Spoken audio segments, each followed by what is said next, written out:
So here goes my garage now as I cleaned it up, getting ready. It's sad, you know, I got it all nice where I can park 2 cars. I'm not gonna put the queue inside and that, but anyways, when the bug's done. But here with the car, my son's like, "Oh, leave it like that. It looks cool." I mean, it does look cool, but I need to bring up this IC, basically finish it up and what do you call it? Bring it from the bottom, you know, mount it from the bottom, so it can hold up a little bit because it's pulling down my lights. I did drive the car yesterday. Ended up doing a little second gear brake stand. Then some guy came out. It was funny because it's like on a back road, and he came out like throwing his hands up. I was like, "Bro, shut up." Maybe I'll go there and show you the spot, you know, what I did. But anyhow, yeah, she's running for Nico. Yeah, like I said, you know, she's running same turbo. This turbo is good for I want to say maybe 800 horsepower, 67 millimeter turbo. It's a little bigger than what I anticipated, but for the price. And anyways, this thing spools it up good. So, all right, guys. All right. So, I really wasn't done yesterday. Well, I mean, in terms of the front. So, what ended up happening was, you know, I had these brackets hooked up to the headlights, and the weight of the intercooler was bringing it down, which then drooped these lights. And I drove the car last night, and I literally had to turn back around because the lights were pointing like straight towards the floor. Well, anyways, I went to go get beer, so I was gonna do a little video for you guys, but after I got my beer, I came back home.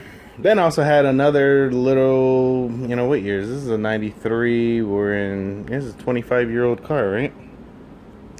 The freaking ignition relay started tripping. No power to the ECU. I'm like, what the hell? Whatever. So, and then I ended up going and pulling out the 75 amp fuse. Well, if that were on straight, yeah. So I pulled out the 75 amp fuse here. I probably need to get a new one. And I don't know if. Oh, let's see real quick. Can't get it. It's got a little bit of brown spots on it. So, you know, I don't know if it's just old. So when I go to the junkyard, I'll go and raid me a couple. But anyhow, as you see, I bring back out the welder after I cleaned up the yard. But I ended up going and you see those brackets.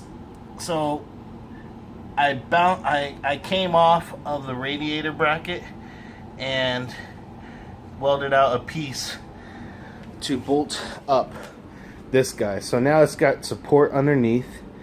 It gives me support for the lights. This isn't moving anymore, and when it was going up and down, it would actually lock up. So that's kind of it. Also, when I went to go and do my put my bumper on, we were like, "Oh, it's got a trim or whatever," but then, you know what I mean, that was because it was so down. And I mean, yeah, since it was hanging down so low. And I was thinking to myself, I'm like, "Yo, this is like the same thing. Why wouldn't it fit? I already had trimmed it, you know, to fit." So that was the reason. But good thing I didn't, you know, chop that up. So so that's that. So now my headlights are good. They don't bounce. They won't bounce. They're nice and stiff. So that's good. I'm contemplating on leaving them up all the time.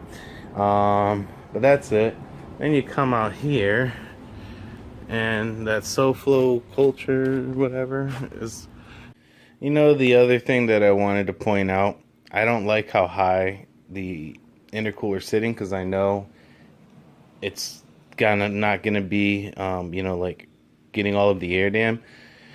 But from the last event in that damn curve, you know, I'm more of a function over form.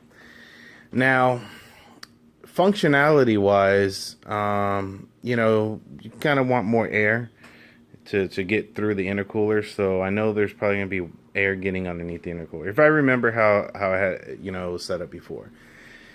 But then, you know, it sucks. So, you know, let's say form, because you would want just to see only intercooler in the air dam of the bumper.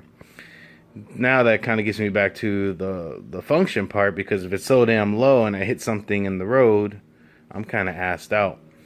So being that, you know, I want longevity out of this, she's basically, you know, gonna stay that high. I don't care. I'm just gonna, you know, leave it like that. The bash bar's there. I'll come back on, you know, and weld some on the bottom.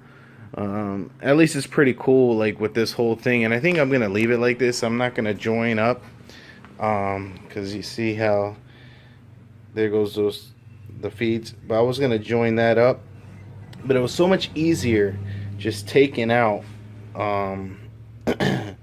what do you call it, the bottom piece, and then now what I'm thinking about is that bash bar, rather than welding it, maybe I just put a nut and bolt so I could just take out the bash bar, because I was having a little bit of a time, you know, like pulling it and straightening it and putting it to line up with that bolt, that maybe I will just do a nut and bolt on the bottom and call it a day.